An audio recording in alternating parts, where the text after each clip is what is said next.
Could you please introduce yourself? Hello everyone, I am Nagaraj Kamble. I am a science teacher. So for Eumind, our idea was to create liquid algae air purifiers, which was inspired from those that were created in Siberia. So basically using algae that we find from the oceans we collected, and by creating suitable conditions for the algae to cultivate and grow, we can turn them into replacements for air purifiers in hospitals and other spaces. Okay, I guess it's a great idea instead of making use of electronics and consuming energy to do that. This would be consuming sunlight, right? So it is going to be eco-friendly. So I guess it's a very good idea to do that. And as you suggested, we would try to replicate that using the ocean algae.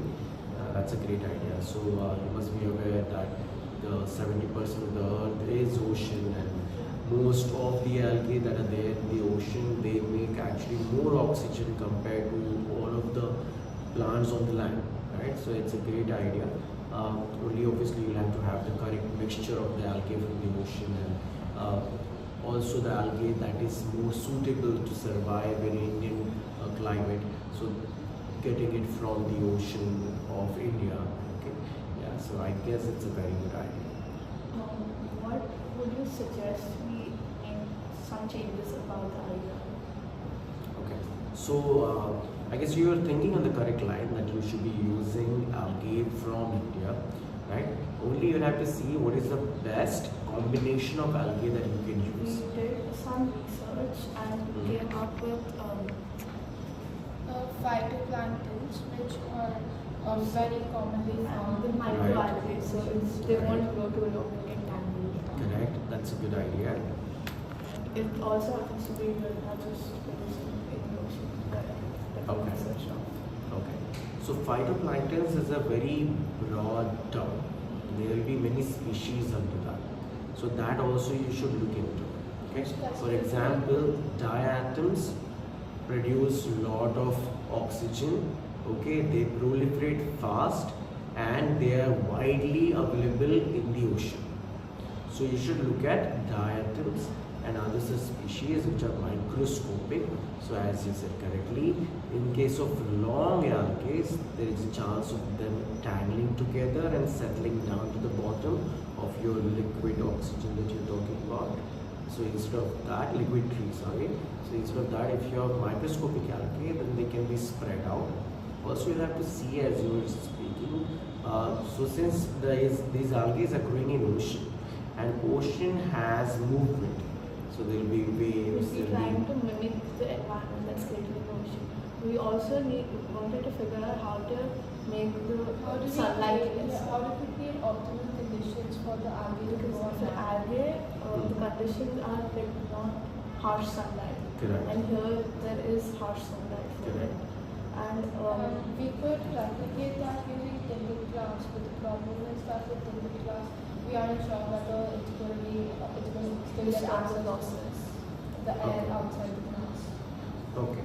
So what you can look at is diffused glass. So you may have seen certain places we have glasses that are not transparent, Yeah. right? And they look little foggy.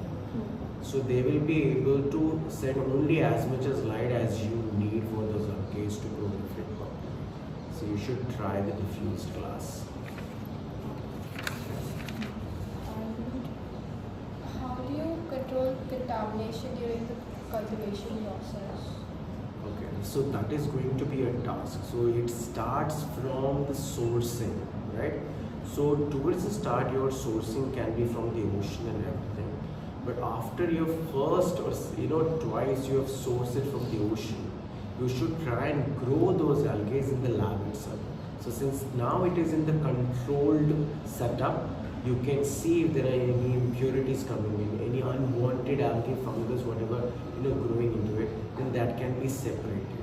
And only those cultures which have pure algae, combination that you want, then that can be taken, and then that can be replicated into next conical flowers, the third, the fourth, and so on.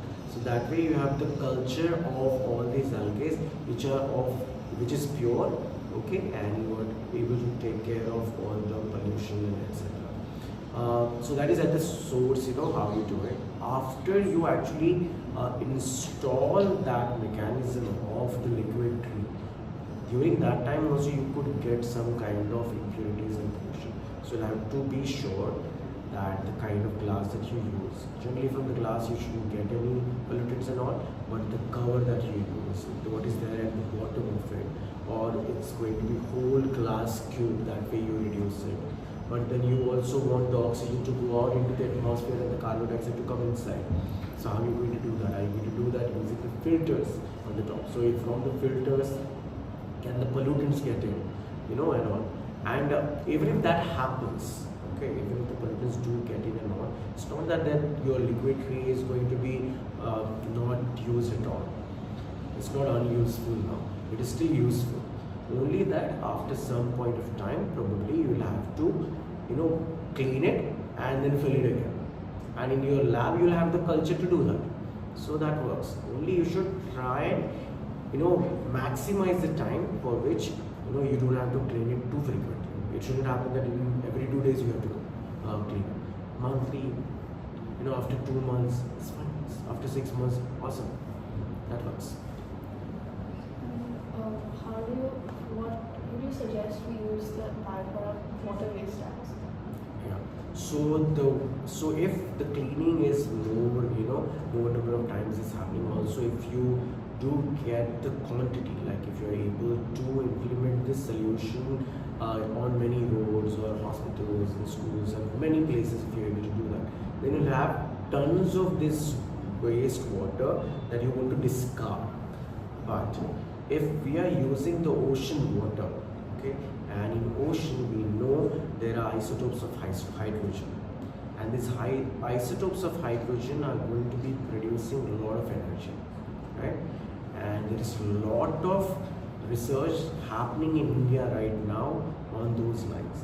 So if you are aware, quite recently our railway minister has announced that we have developed indigenously a railway engine that has 1200 horsepower, and that's from using it's using hydroelectricity, as in hydrogen as source of energy. So if your water that you are using, okay, has more of such, okay, isotopes of hydrogen, then the government will, very readily take it from you. So even your product that you want to chuck it away, as in, after using it, but even that doesn't have to be thrown away. That waste will also, produce revenue for you. So then we can double So the the biomass can be recycled. It can be recycled. And a last question. Research tools that we should do on this. Are there any other areas of research that we need to cover before we can start making the Yeah. prototype? So you should also look at the filtering units. How exactly are you going to filter the air that comes in and goes out, right?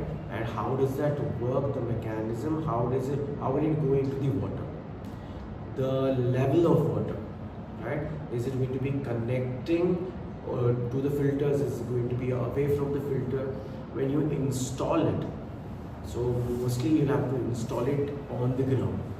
So the glass has to be sturdy, right? That it should also be heavy enough that you don't push it and it falls off, because it's going to be schools and everything, or it is going to be inside, kind of containers inside which people will not be able to, throw it away or push it away or break it.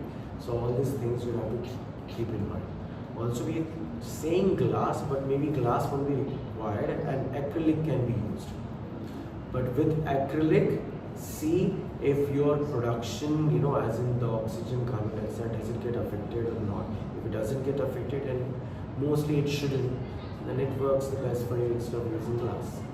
So all these materials that you need to use, that research you should do. And obviously, when we just right now know that we can make use of algae and diatoms and so on, we'll have to know in detail like which algae are available that are microscopic in the human dimension and that can be used. And we are assuming here that the algae available in the Indian Ocean will be applicable throughout India or the world. That need not be the case. It could change from east coast to west coast.